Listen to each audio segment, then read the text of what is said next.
Yeah, okay. So, yeah, please use it, because then we all have the photos, and I will put them also on the NAS and give you access, then you can download them from there. In a similar manner, I also set up something for the slides. I will also share the link with you later, then you have the access to all the slides for all the presenters that already uploaded their slides. Okay, good. To the program. So yesterday we had this program, and we ended with the hack night with the pizza. You probably remember.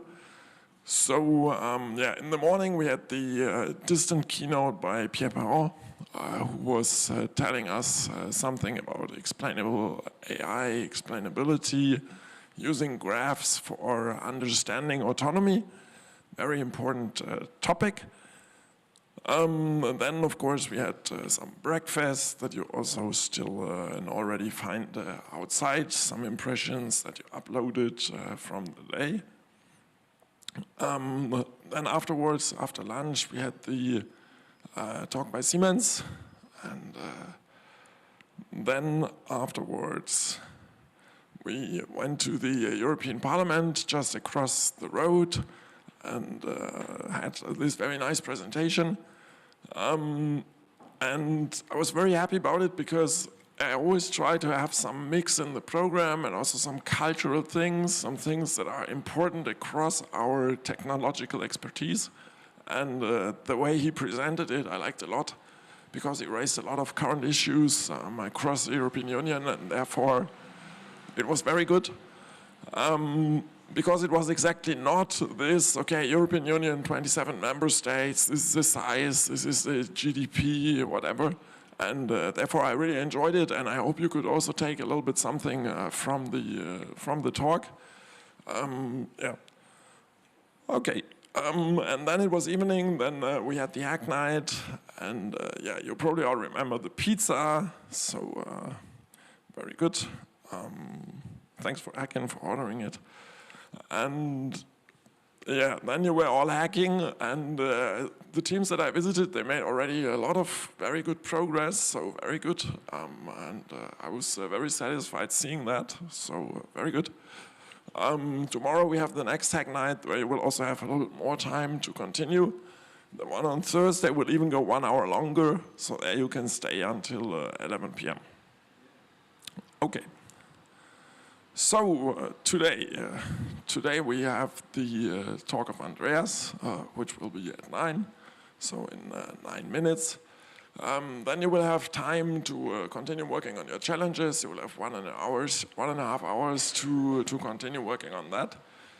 Then, as announced or as promised, at 1 o'clock we would like to do a quick stand-up, but this is really nothing big. So the idea there is just that you only have 5 minutes. So I would not prepare anything for that. I would just stand here. If you have a slide, okay, you can put a slide. But besides that, just remind the others again, okay, this is our challenge. This is how we organized, and this is where we are, and this is where we want to get. And the purpose of that is just to inform the other teams so that they see, okay, this is what you're doing, this is your progress, so that they have a little bit of feeling of, okay, so maybe we're lacking super behind, or yeah, okay, this is a cool idea that we could also implement in terms of team organization and so on. So really, it's more only for you an informal exchange, telling the others this is where our challenge is for the moment. Is that clear? Are there questions about it? It will also not be in the rating, so this is really just for us to synchronize on where are we, where do we want to go. And I have some more time, therefore I talk a little bit more. And that is also something that is always important to have such milestone presentations, but because for that one you have to do a recap. Okay, what did we do? Where do we want to go? And therefore, if you discuss it with your team over lunch or just 5 minutes, you're very well prepared. What is also always a good idea is that multiple of your team present. Of course, in 5 minutes, it's a little bit overkill. But still, if you're here with like 4 people, it will still be possible that everybody says something. It's also a good idea. And this is also something for the end presentation. which will be a little bit longer. Please try to present everybody in the team so that you also all have the experience of presenting, standing here, saying some words about the challenge, because this is also something important to also take this role from time to time. Okay, then afterwards you'll have some more time working on your challenges. And then afterwards we have some greetings from Pascal Revel, who is the scientific advisor of the French embassy in Germany. He'll visit us and say some words. And then at 5 o'clock we'll have Pascal Travers from Airbus, and he will be telling us something about autonomy and innovation as enablers for the aircraft industry.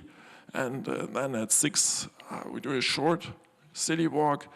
So we'll just make a small detour, and then we'll go to the beer garden, to the Solparkhof, and have our joint dinner there. Okay, yeah, even though we're ahead of time, I would say we just continue with the next action point. And the next action point is the talk of Andreas. And you can still keep sitting, Andreas, if you want, but as you like, because I will introduce you, I will show you a trailer, so you can slowly come here, no need to rush. Let me just open your CV.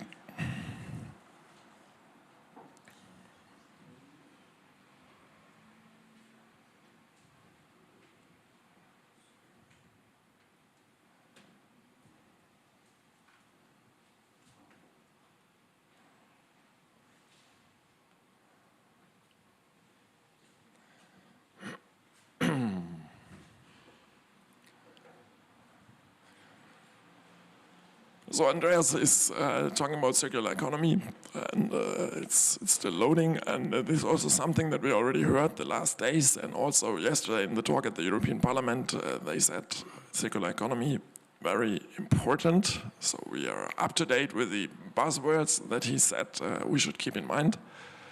So the title of Andreas' talk is Autonomous Processes in the Circular Economy. And Andreas Hofer did his master in mechanical engineering at the Technical University of Munich. Currently he's finishing his PhD in production management and logistics. He has worked as a consultant in the field of manufacturing industry and is the founder and CEO of Aperion Analytics. And that brings us to the trailer, and during the trailer you can connect yourself to the second outlet.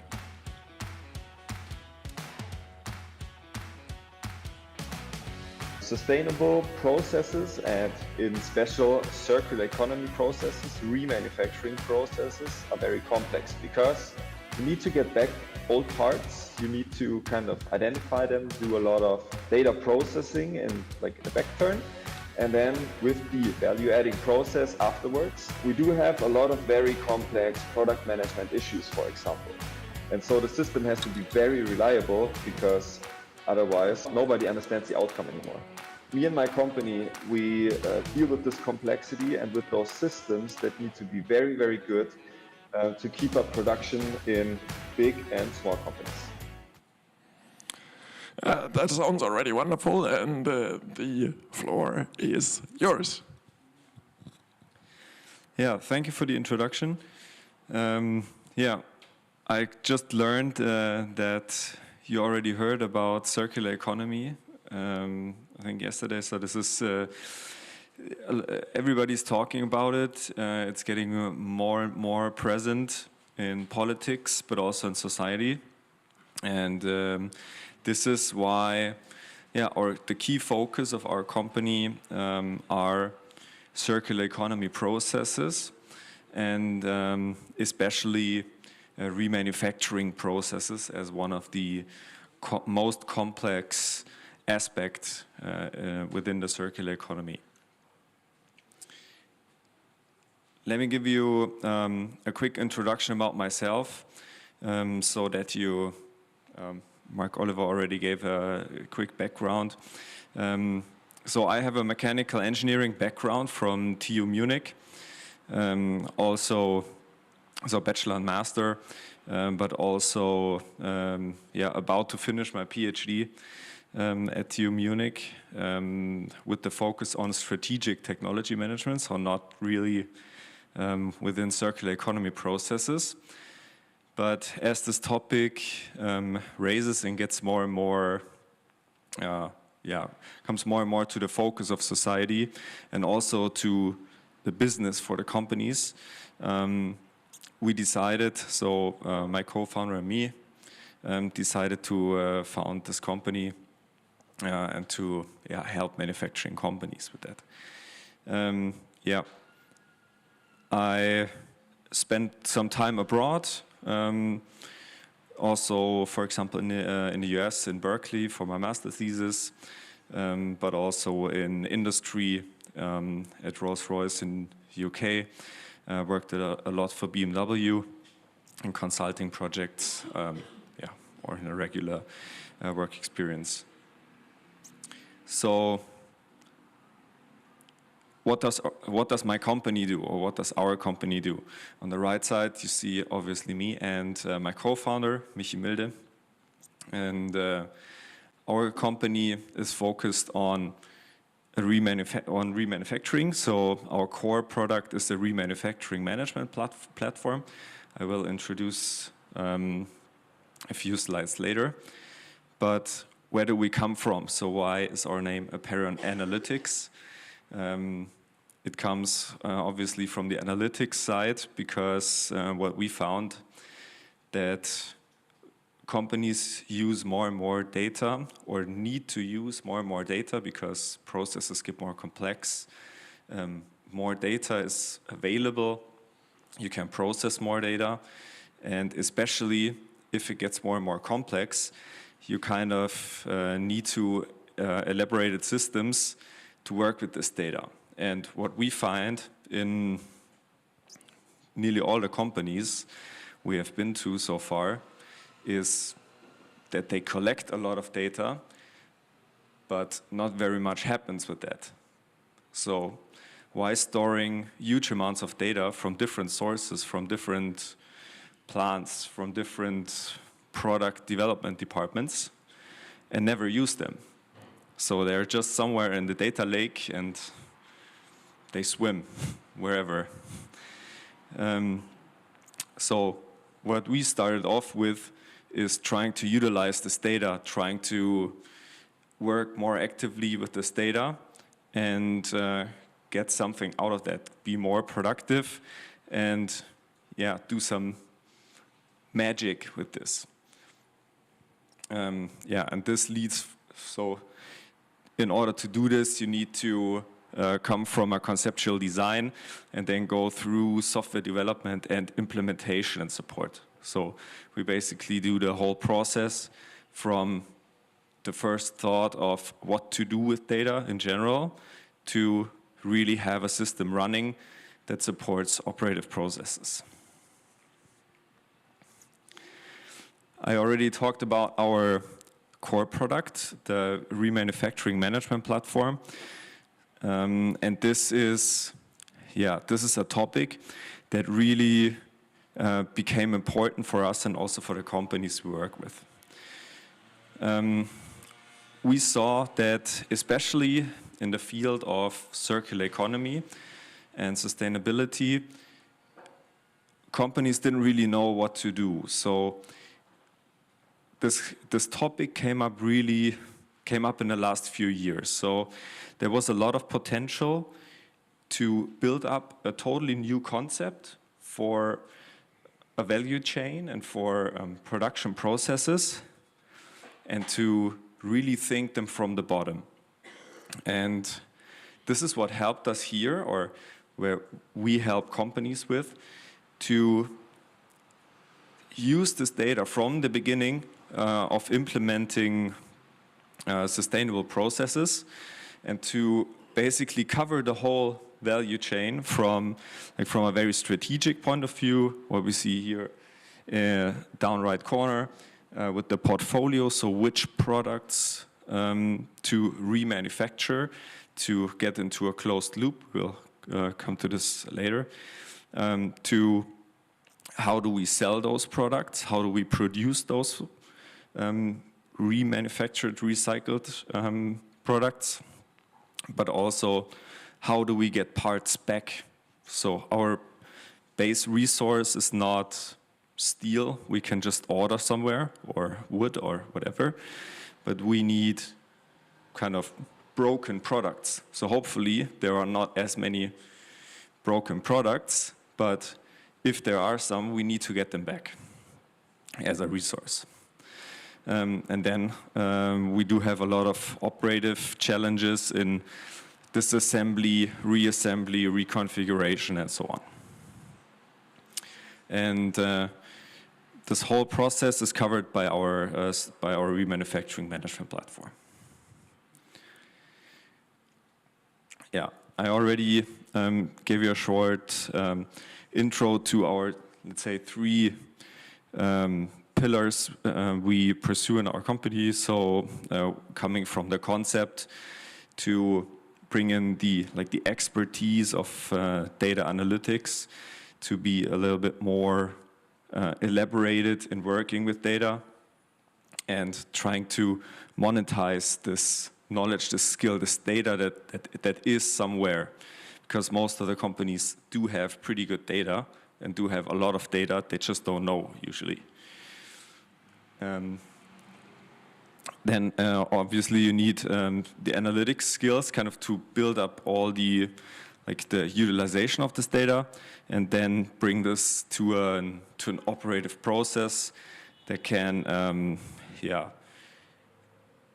that makes data, and especially the process data, available for the end user and for the people that run the process. What are our main customers? So we do work a lot in automotive industry. Obviously there are big challenges right now with the transfer from combustion engines or combustion powertrains to electric powertrains. And so remanufacturing is a really attractive business model for them, because let's say BMW doesn't want to produce combustion engines anymore, for political reasons, maybe for regulatory reasons, maybe. But for a certain time, they need to provide everybody with parts. If your engine gets broken, or if your engine breaks down, you want to have a new engine, or you want to have your engine replaced. So if they don't produce new engines, you need another solution for that.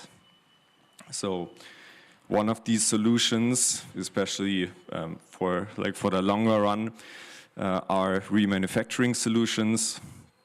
So you will then not buy a new engine, for example, for your car, but get a remanufactured engine with 1 or 2 years warranty. Yeah, so as you see, not just automotive industry, but also, Plaza and Teurer, for example, is a railway industry company, but also energy, data science, and we do have a quite big pillar in the food industry. I don't really know how that happened, but it's a really interesting industry. I can talk about that later if you're interested in. So what is circular economy, or what are processes in circular economy? Who is familiar with what is circular economy? Does anybody know? Not really? Okay. So here we do see, let's say, the 2 main processes, one for consumer products and one for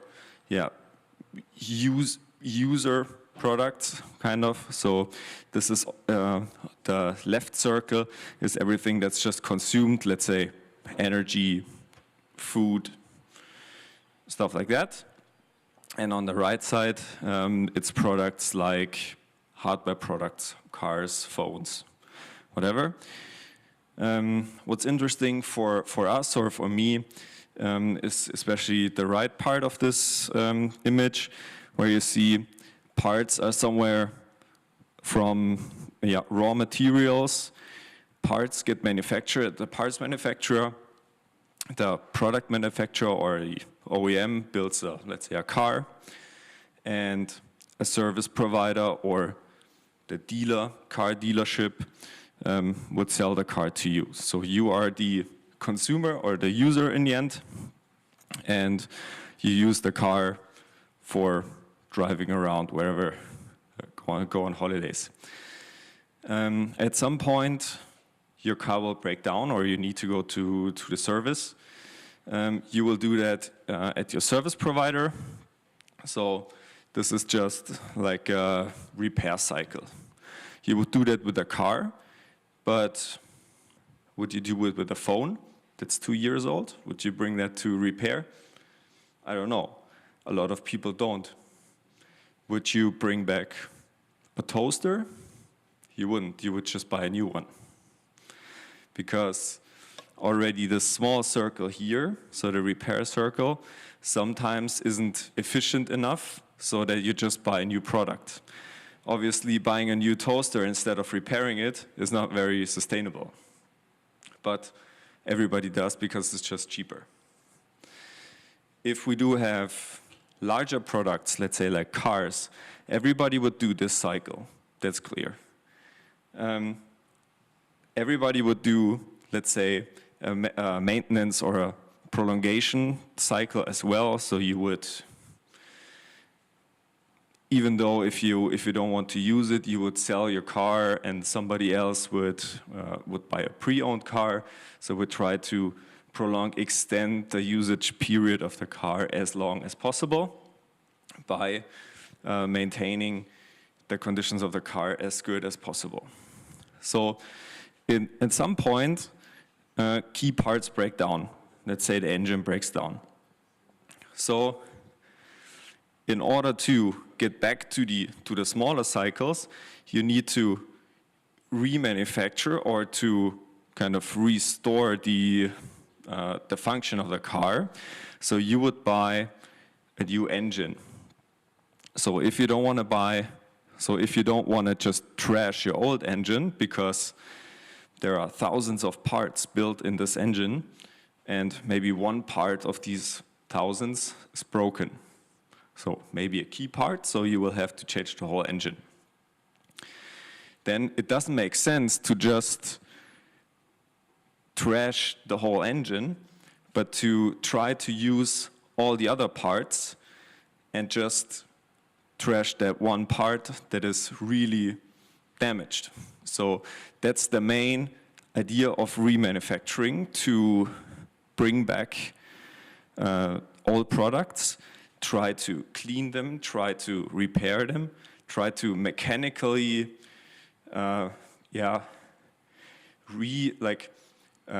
a mechanical process over the parts to restore their function as good as new. So a remanufactured engine would be, quality-wise, as good as a new engine. That's also why remanufacturing providers usually give warranty of 1 or 2 years on their products, because they mechanically restore the product.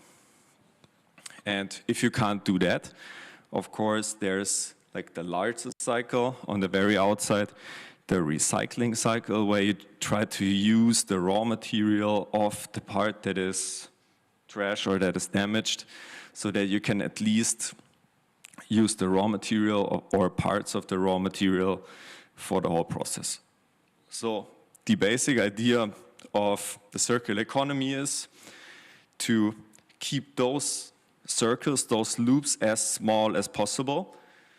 And even if something breaks down, try to get back in the circle as much as possible. Because everything that you can bring back in the circle, or that you can keep in the circle, doesn't need new resources. So for example, the car engine, the combustion engine, if you use that, it contains several thousand parts. If just one part is broken, you can use 99% of the resources that are already there with a very little effort to build a fully functional, as good as new engine out of that. So from a sustainability perspective, that's really attractive, but also from an economic perspective, that's really attractive. Because as a manufacturer, you usually don't pay for broken parts. If you go to your car dealer and your car is repaired, you probably never ask if you can get the broken part for your wherever as a decoration. You don't do that. So this is why they more or less don't pay for their parts. So they don't pay for the resources they would usually do in the regular value chain. So that's why it's economically really interesting. So what would be the process for a car or for an engine of a car? I just picked the engine of a car because that's a really interesting product because it's very complex and also very expensive. And usually you go through all the through all the circles of the circular economy model with a part like that or with a car. So from the OEM, BMW, Audi, Mercedes, whatever's your favorite, those produce cars, they give it to the dealers and the dealers will sell it to you. So then you'll use the car and at some point something will break down. Hopefully not on the side of the road, but you will need to repair your cars. You will bring it back to the dealership. They will try to repair it.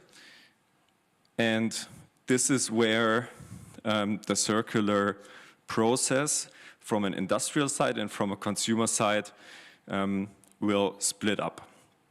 Because in this moment, where your car is broken down, you need a solution instantly. So you can't wait until your specific engine is remanufactured or refurbished, whatever. But you want to have an engine within, let's say, 2-3 days, maximum a week, because you will need your car. So there's a demand for a remanufactured engine, for example, but this engine needs to be remanufactured somewhere. And that's a pretty complex process. That's a whole manufacturing process. So what happens is that somewhere in a warehouse, we do have remanufactured engines where one of those is delivered to the dealership and you will get it in your car. And your broken engine will go through a whole remanufacturing value chain.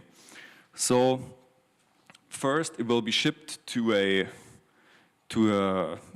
logistics center where they try to identify the engine. So what specific variant this engine is and what specific parts are good and are not good anymore of the engine. So this is what happens here. After that, the engine needs to be disassembled. That's basically a whole manufacturing process. Good parts need to be separated from bad parts. If you don't have enough parts of a certain kind, you will have to fill in new parts for those, and then you build new engines to bring them back. You will have them in your warehouse, and if somebody else needs a new or a remanufactured engine, they can have it within a short time. So what are the key questions that need to be answered in this whole process? And this is where we get close to the autonomy or to the complexity in this whole, let's say, data processing. because those questions that need to be answered in the different fields of remanufacturing sound quite basic, but if you think of it a few more minutes, they are really complex because you need a lot of information from different departments and you need a lot of decisions to be made and a lot of optimizations to be made, which usually people or humans can't decide, or they can't overview the whole information anymore. So this is why the processes here, or the data processing, is so complex that basically the planning and the decisions are autonomously overtaken by the algorithms that support this process. So starting from the portfolio, which products do we want to offer, and which product variants can be offered, because you always have to think about you can't just order your resource. So if you build a product, you can just order, let's say, steel. You just order 1 ton of steel. No problem usually.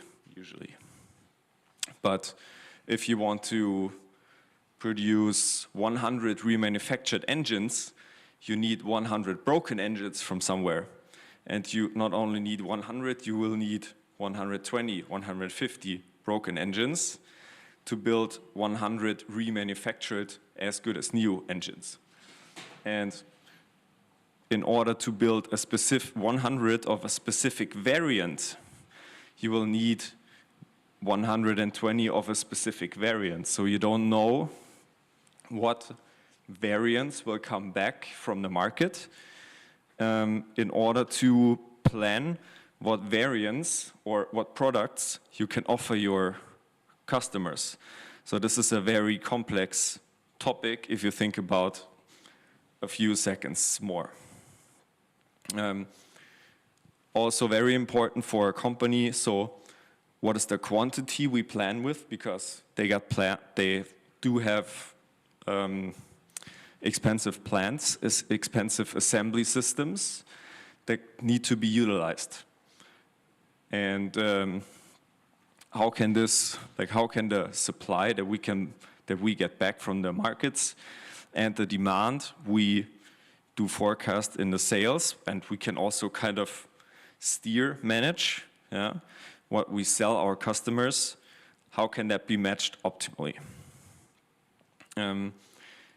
Sales and production, of course, which variant is demanded, how many, what numbers of which variant, but also how can parts be reconfigured in order to adjust to this demand. So if you do have demand for a special, let's say, engine variant, you don't need 120 of exactly this variant, because some of the parts of the engine never change. So you can take whatever variant for certain parts, but certain parts are really special because there are a lot of small engineering changes over time.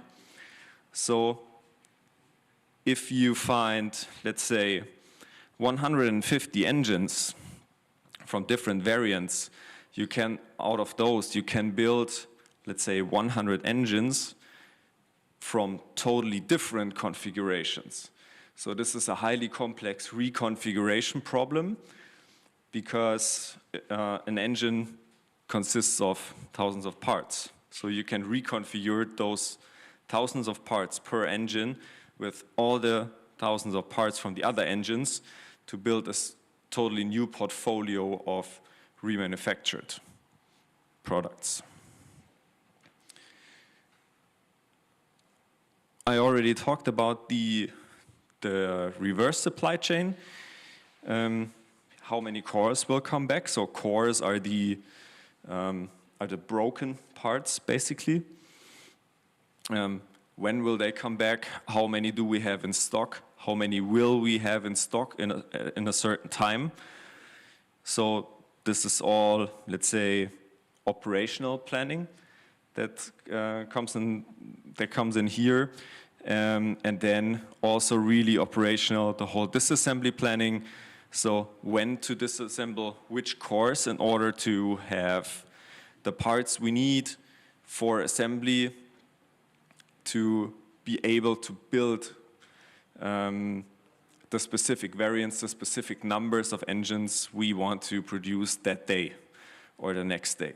Because if just one part is missing, you just can't build it. And if you can't build this one, you can't build the next one, because they're all in line. So you really need to be accurate in the whole disassembly and assembly planning, because otherwise the process will be very inefficient. And the systems, the assembly systems are really, really expensive and complex systems, so you will need to be very, very precise. And this is also a process that is planned fully autonomously. So if something goes wrong here, I'm pretty much in trouble.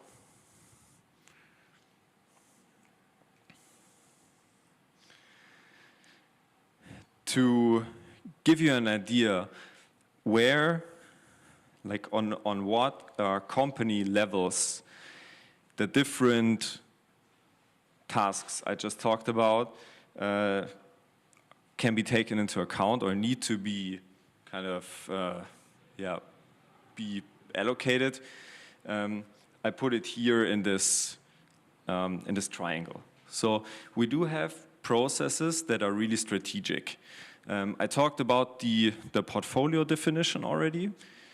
So what products we do want to offer, how many of those, and BOM optimization, bill of material optimization, is a really big tool, let's say, a really big strategic tool, because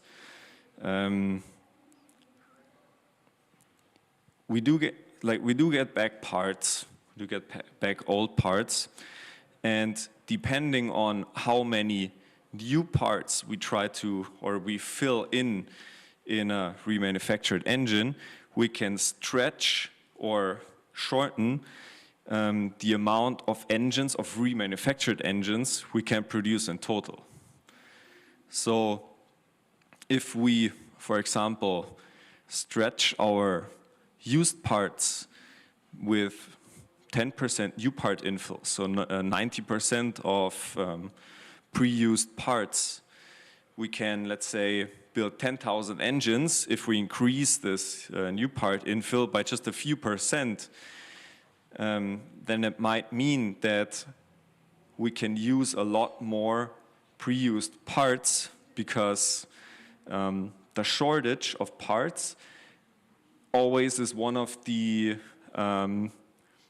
pre-used parts. So let's say a crankshaft in an engine is not usable in 80%, and all the rest of the parts of the engine can be used in 100% of the cases. So what happens? If you get 100 engines back, you can build 20 remanufactured parts, 20 remanufactured engines out of that, because you just have 20 working crankshafts. If you fill in new crankshafts for certain variants, you maybe get to 80 engines you can build out of this portfolio. If you fill in new crankshafts in another variant, you might get to 95 you can build out of that. So the optimization of in which variant, in which product to fill in how many and which new parts is a really complex optimization topic, which has big effect on the producibility in the remanufacturing business. To get a little bit more operative, the whole core backflow prediction is a process that is, let's say, has a horizon of half a year or a year. So if engines break down in Australia, you wouldn't send over each engine for itself, but they collect. At some point, they do have 300 engines. They pack them in a container and they ship it over. So what do you predict? When is the container full? When do they send the container? So this is, for example, something that is considered in this whole core backflow prediction. Core identification and classification is a very different topic, or a very difficult topic, because if an engine comes back, let's stick with the Australia example. This engine, we had the image where you're the customer here on the right side. You get a new engine. That engine comes in a box, and what the dealer does, or the repair shop does, is they just put the old engine, the damaged engine, in this box and send it back in that box. So at some point there's a container arriving in Munich with 300 wooden boxes, and best case, you know that those boxes come from Australia. And somebody opens this box, looks inside, and has no clue what engine is in there. So you try to identify it. There's a serial number on it. You type in that serial number in the system, and the system says, I don't know this number. Because it's not that easy. There are, let's say, engines that come back that were built in 2002. So this data is already very deep in some archives, because they're really old already. So you will need to get out those archive data, and also what you then know is what type of engine it is and when this engine was assembled in the car. But you don't know what specific parts are in this engine, because the parts were manufactured in a totally different plant with a totally different SAP system, with a totally different tracing system. So you need to backtrace the parts over, let's say, 4 or 5 ERP systems, not just SAP, but different ERP systems, to precisely know what engineering variant these parts are, to be able to use them in your remanufacturing process.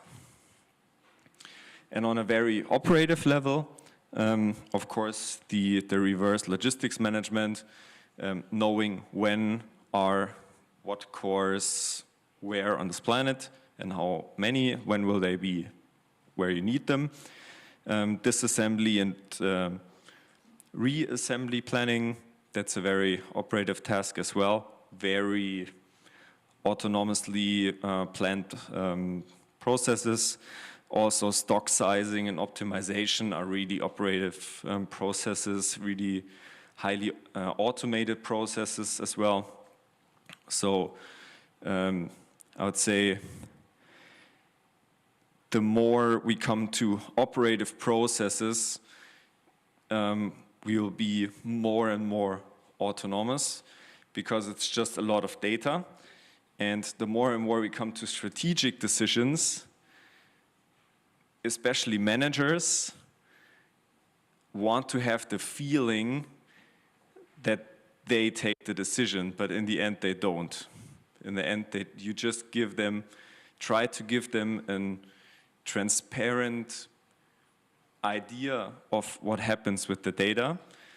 And what we experienced every time on the strategic level, humans try to intervene or try to adjust what comes out of the algorithms, it never gets better. So this is why we usually try to talk to them and yeah, explain that this is a very complex topic, and if you change something, you might not see the implication on say, other products, for example. So I tried to list all those processes again and give us like a very qualitative indication of the autonomy of the process. And so what, especially the top two that we see here, that were that are really, really strategic processes. And we see that the autonomy is kind of on a very low level, but it just is on this very low level because management tries to intervene.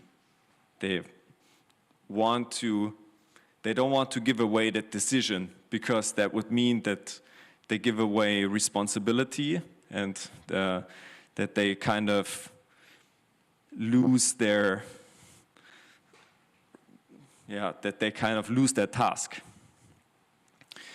In the end, the challenges defining the portfolio or matching this whole supply and demand is so complex that as a human you just don't see the solution. The solution you see is usually not too bad. So an algorithm has to be pretty good that it comes to a solution that a human sees within 2 minutes. But if you do have an algorithm that is really good and that finds the absolute best solution, it usually is very, let's say, sometimes it looks really weird, the solution, but people will understand, not on the first view, but they will understand if they really think through it, and that takes very long. And this is, let's say, one of our hardest tasks to talking about autonomy in this context, to make people understand, to make people trust, managers trust in logics we developed. So in the end, the outcome will be mainly, so they will mainly stick with the outcome of the algorithms. But they always, in the beginning, they're always critical. They always try to understand why it happens like that. So what we experience is that the more autonomous a process and the more strategic a process is, the more time and energy and effort needs to go into explaining what happens. Needs to go in explaining the logic of the algorithm, explaining decisions an algorithm takes. And if you then do have this credibility that the algorithm takes structured and trustworthy decisions, also management will let you be more autonomous here. So even in those strategic processes. In the more operative processes, we had here, for example, core identification and classification. That's an absolutely crucial process, but it's just not in the scope of management.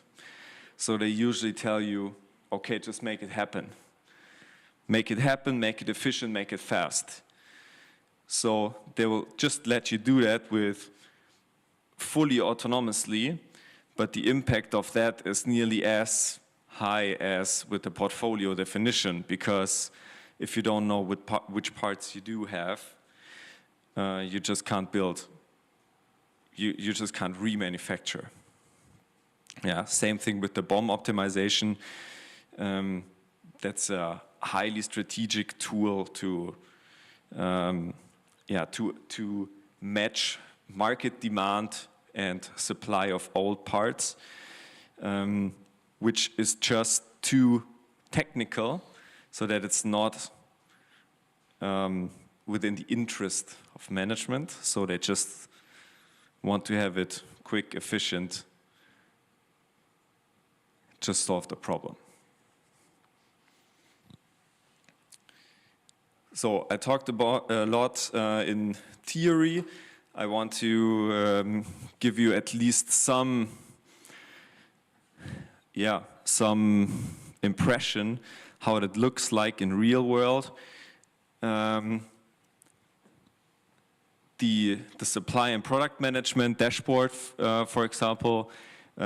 Sorry for being German, but that's for a German company. But yeah, you know. This is how dashboards, for example, for the core supply look like, but also for the production control. That's more a monitoring tool on the right side, and on the left side we see an optimization for the bill of materials optimization.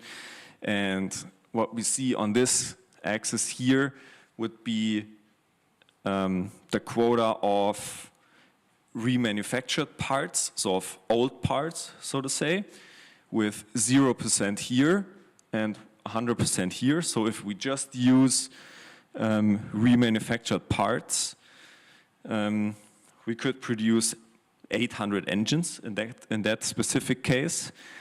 And you see what happens with the curve if we precisely adjust the bill of materials with new parts.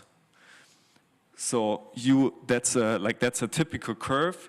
So you usually see kind of a hockey stick curve, because in this area somewhere, so sometimes it's like a little earlier, sometimes a little later, the hockey stick. But what you see is that at some point the amount of producible engines kicks off, and this is where you hit a critical point in the new part infill. And so let's say the strategic goal is to sell 10,000 engines, 10,000 remanufactured engines, so that would be pretty high up. You just can reach this goal if you fill in a lot of new parts, right? So, for example, if you use 20% reman quota, 80% new parts, you can reach that goal. So, does that make sense? I don't know. You can brand it as remanufactured, okay.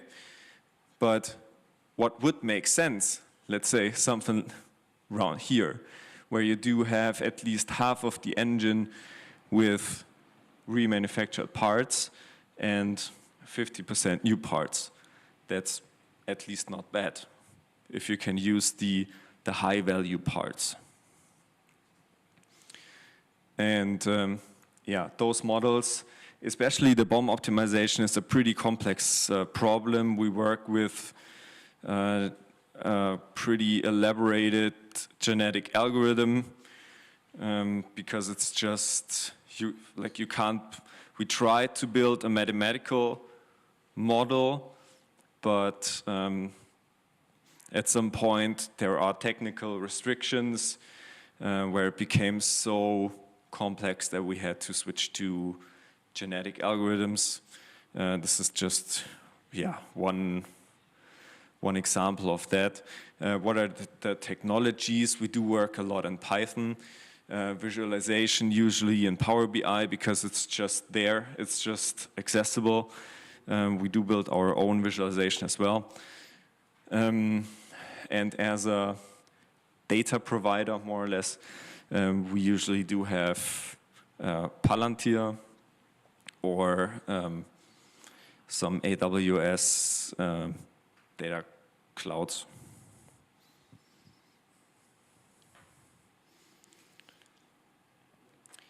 So this, just to give you a feeling about the data complexity, this data map shows all the data sources we use for the core identification. So which parts are in an engine that comes back in the wooden box from Australia. In order to precisely identify what crankshaft in what engineering variant is in this engine, you will need this much data. And when I first heard about this problem, I thought, okay, probably that's not too difficult. So this is why they asked us, so they asked me, can you do that? And I was like, sure, no problem. And then in the end of the project, we came up with this. So actually it was a problem. And actually it was pretty difficult, but in the end, it makes a lot of fun. And it is solving those, like this complexity is fun, but it's also very important and very valuable for the companies, because usually it's difficult for them to do them themselves. So I think everybody here kind of has some, has a skill set and has the mindset to work with this data, to utilize data that is there, that is accessible. And I think it is very important, even though there are difficulties everywhere in the companies, but also in university. It is important to use this information, because in the end, the truth, the information that come out here are just the truth. And mostly what we see in the companies is they build their own truth that is not data-based. They believe, they got a gut feeling, this might work this way. And if you show them the data, they are like, the first answer is always, you're not right. That doesn't feel right. And if you, like, it is a pretty good feeling to show reality, to show the real process, to show the real data, and to provide a real impact with this data, because remanufacturing, or this whole circular processes within, let's say, BMW as a car manufacturer, wouldn't be possible if those models wouldn't work. They tried it for a long time with gut feeling and Excel, and it didn't work, and now it works pretty well. And I think that's a small piece we provide to the whole sustainability and to the whole big picture of sustainability. And I'm pretty proud that we do those things. Do you guys have any questions about circular economy, what we do, or autonomous digital processes or data processes within this whole topic? Let's maybe first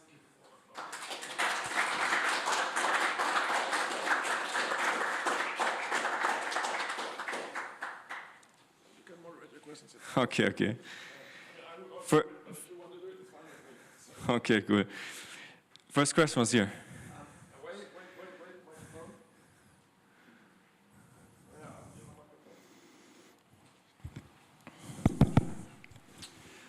Thank you for your presentation.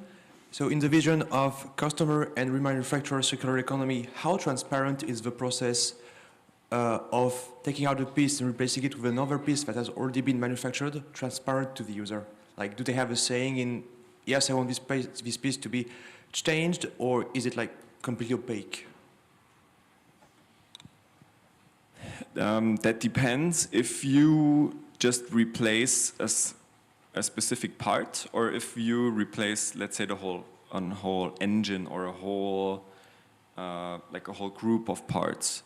Usually, it is really transparent if you get a new part or a remanufactured part, or how much of your product is remanufactured.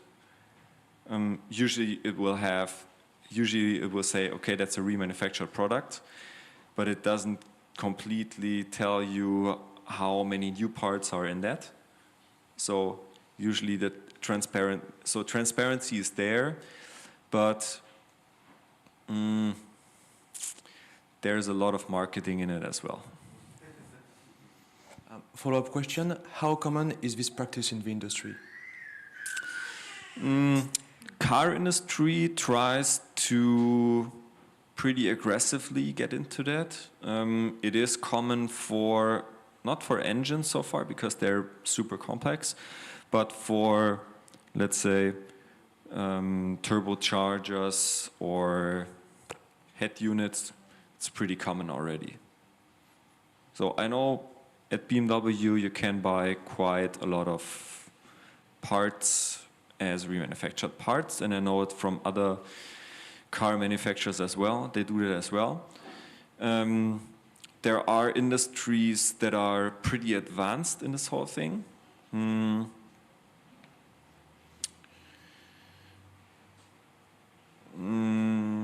Usually heavy industry is pretty advanced in this, like in remanufacturing, because they are pretty resource intensive, so it does make a lot of sense to remanufacture, to use old parts, to upcycle them, kind of.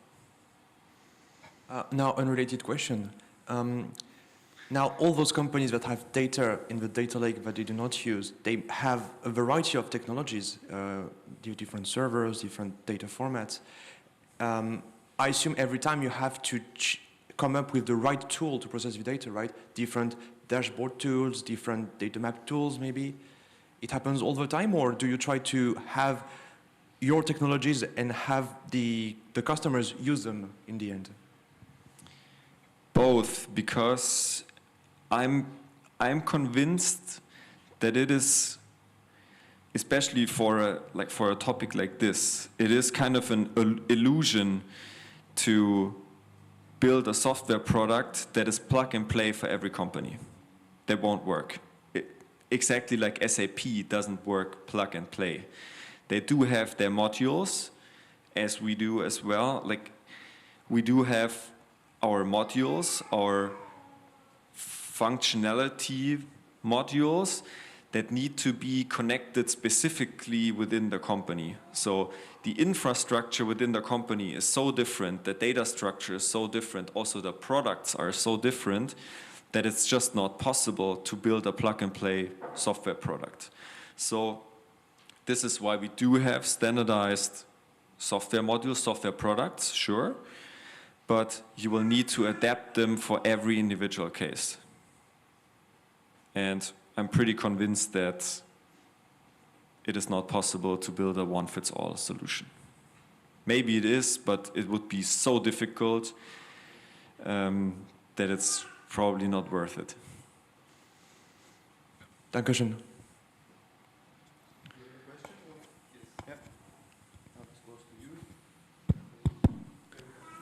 Okay, thank you for your wonderful presentation. And I have a question more related for the food and health industry, because I'm building also an app for food restrictions. And maybe the question will be, have you ever dealt with any FDA regulatory affairs here in Germany, or not? Or if not, could your company do this service for the startup company? What specifically? FDA.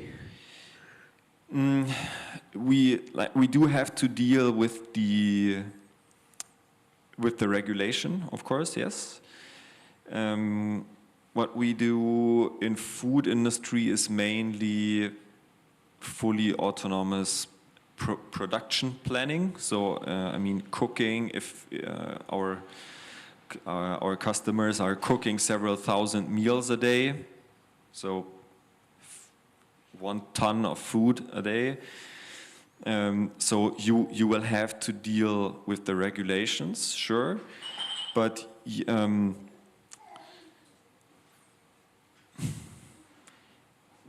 it is so the regulations in this industry are not that difficult to consider, I would say.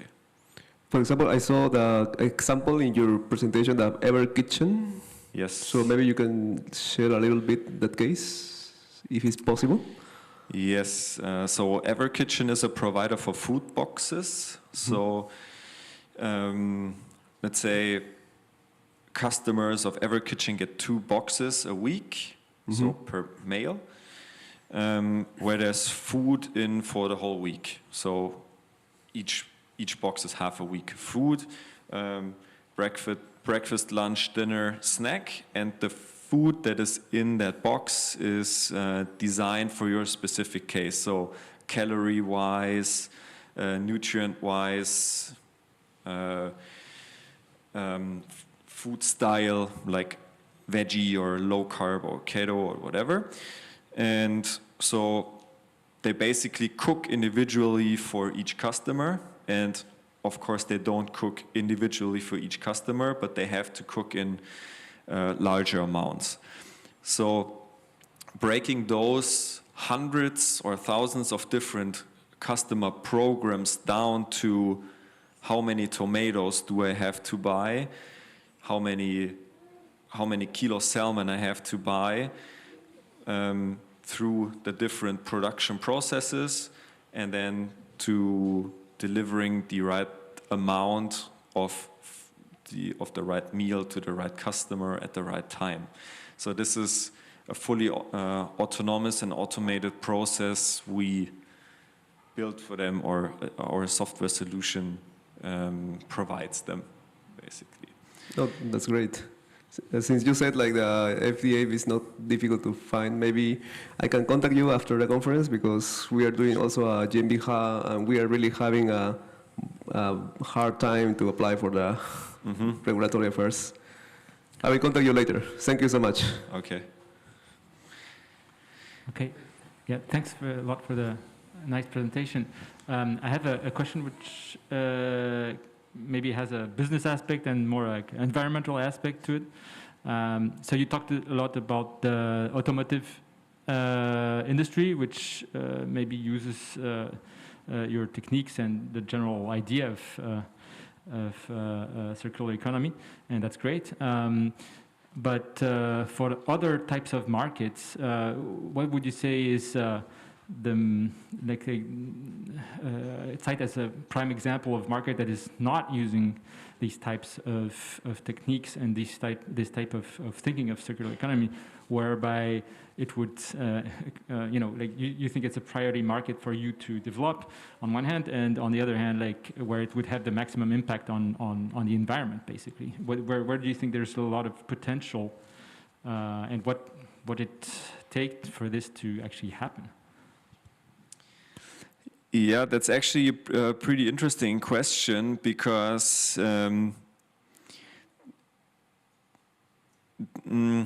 the industries that don't do that a lot are, let's say, low-level consumer products.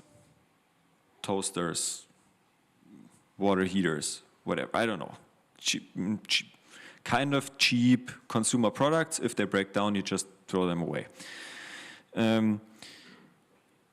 So from an environmental impact, that would be pretty big, because there are a lot of those products around, obviously. But from an economic perspective, it just doesn't make sense. Because the logistics process for a toaster to get it back to a remanufacturing facility, disassemble it, remanufacture and assemble it again, is 10 times the price than just building a new one in China. So why would you do that from an economic perspective? From an environmental perspective, sure, and the impact would be pretty good as well. So what happens if you think that thought? Remanufacturing happens if it economically makes sense, and it makes sense if you do have a product that is complex to a certain amount, that is resource intensive to a certain amount, that is expensive. Let's say something above 500 to 1,000 euros in manufacturing costs. And if you're below that, economy starts to not make sense anymore. And this is why it doesn't happen. But the mass products are usually below that price. And this is kind of the difficulty in that whole topic, that we do have a lot of products that are very low cost and very low resource, kind of. If you consider it in the numbers, in the mass, it's a lot of resources.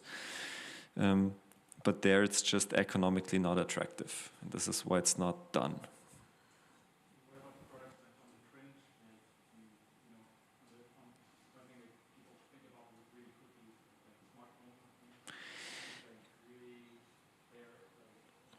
Mm-hmm. Yeah, so smartphone, what happens with smartphones is Apple, for example, refurbishes. So refurbishing is, let's say, remanufacturing light. Just replacing the parts you can see by new parts. That's a pretty easy way on giving a product a second life.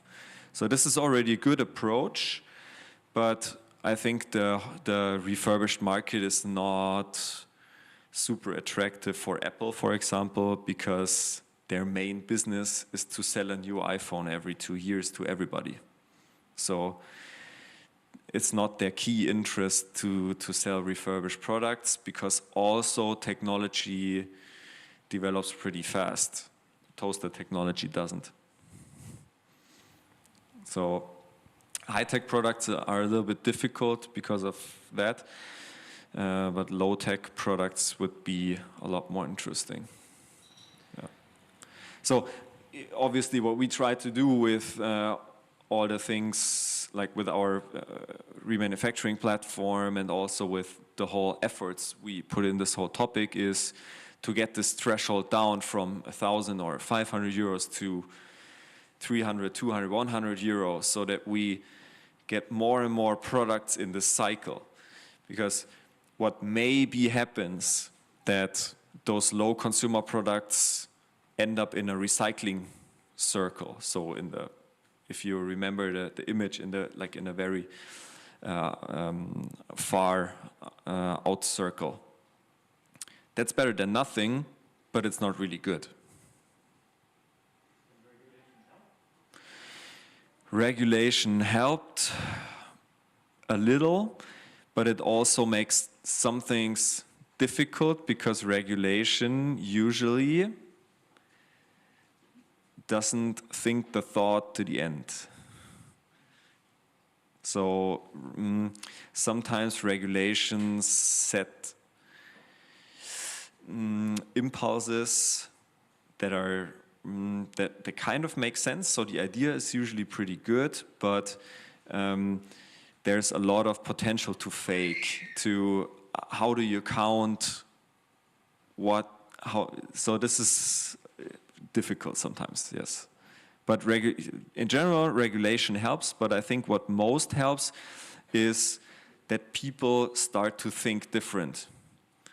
So what we see in this, let's say with the cars, people actively ask for remanufactured parts, because they know, okay, I can get a remanufactured engine. It's a little cheaper as well. Sure, that's kind of one thing why some people ask. But a lot of people ask because they find it interesting to have a sustainable product, even though if they drive a diesel, but still this is what they can do. So they will try to do it. And this is what we experience, that this demand, the demand for sustainable products is massive and is massively increasing. And this is why our customers, or this segment within our customers, is massively growing. So, related to some comments that you made on the previous question, so a lot of people exchange the cell phones not because they are broken, but because they cannot be updated anymore. So we are seeing a trend not only in high tech, like smartphones only, but a softwareization trend, right? So hardware comes as out of the box, and what's expensive, what is like the value of the product is the software. And we see in this trend not only like in smartphones, but even in cars. If you see like some Tesla models, they are also putting a lot of tech there. And like smartphones, some of those products, even high-end products, they just don't work, not because like there's hardware problems, because the software cannot be updated anymore, and they don't provide support for that. And it seems that this is a trend actually, and that non-high-tech products are going to like not disappear, but to decrease and more just high-tech and softwareization. So what's your comment about that? I think so too. Value creation is more and more, or value creation comes more and more from software. Totally agree with this. What we also see in car industry, but also in different in industries. So car industry is usually a pretty good example because it's complex enough, or very complex usually. What we see there, for example, with electric vehicles, that is exactly the same thing, that newer generations of electric powertrains, for example, are not really, or just slightly different in the hardware, but change in software. And this is a very important aspect that needs to be considered in remanufacturing as well, because in some electric powertrains, for example, it's possible to just exchange a chip and enable it for the new software packages. So there's actually not a mechanical remanufacturing process needed, and this is what makes it pretty attractive economically. So that you just have to exchange the processor, for example, that is more or less plug and play, and then you can just flash a new software. And how that's like transparent for the user, as you said, because like you were buying something that the cost of it was basically none, but probably they sell at full cost or almost full cost, right? So it seems like they are just, okay, let's get most value out of it. And yeah, of course, they want to use the company, but it doesn't seem so transparent for the user. Yes, I see your point. To a certain extent, for me, it feels okay that they make money out of that, but that's a business where the market mechanism is not yet fully developed. So, of course, if a company gets back a product or an old product for free, has to put in a few euros in remanufacturing and then sells it back the full price, that will not work forever. That will work now, but when the first customers like you buy those products and ask them, why is that so expensive? You didn't even it costs you 10 euros, you sell it to me for 1,000, so what are you doing here? This is what will happen with a lot of people if this whole manufacturing and refurbishment thing is getting more and more evolved. And I think prices will go down and the profits for the companies will kind of level out at some point. So I think that's for both sides, for the companies, but also for the consumers, this will be a pretty economically, a very efficient and very attractive model to keep products in the loop and to be more sustainable. Yeah, thank you. Yeah, like one thing that outraged me when I saw that BMW was selling like cars that you need to pay a subscription for the heater. Yeah. For the car, seat heater. Otherwise, they would just lock it. And it's more or less this similar to an extent because they are just software. The hardware is right there in place. So just minor comment. Yeah, actually, I feel so too. But yeah, you can't do a lot against it. So that's their power. If you want it, you have to pay it. But yeah, I can feel you. Okay, so we are already over time, but I want to steal a minute and to ask a quick question. Yes. What was the most important lesson you learned founding a company? It's inspiring to see you are also coming from a technical background, engineering, like most of us here. So what was the lesson you want to share with us? That's a difficult one.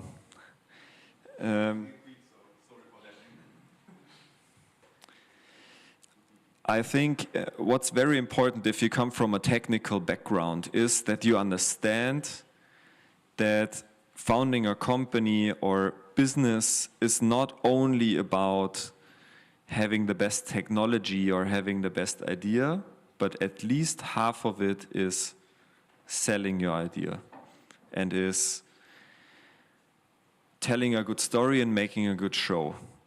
So you can have the second or third best product, but can sell it the best, so you will be by far the most successful company. And this is one thing that a lot of technical background people get wrong somehow, because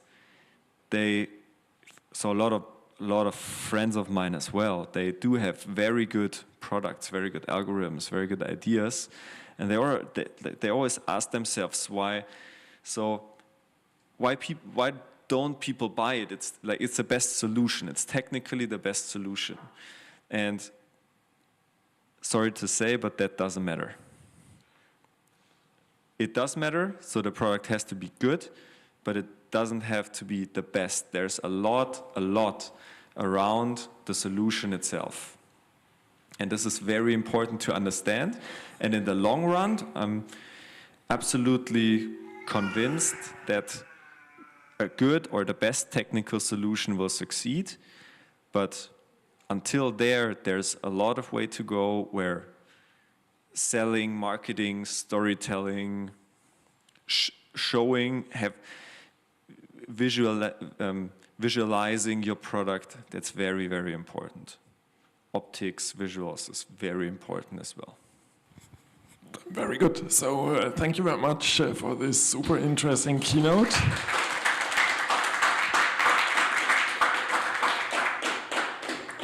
With lots of questions, so people were very interested, so you caught the audience, congratulations. And yeah, thanks Andreas, and you have time now to go back to your rooms, work on your challenges, and then we'll get there at 11:25 here, and then we'll walk over for lunch, and then after lunch at 1 o'clock, we do this quick update, stand-up pitch, whatever you call it. Okay, enjoy working on the challenges.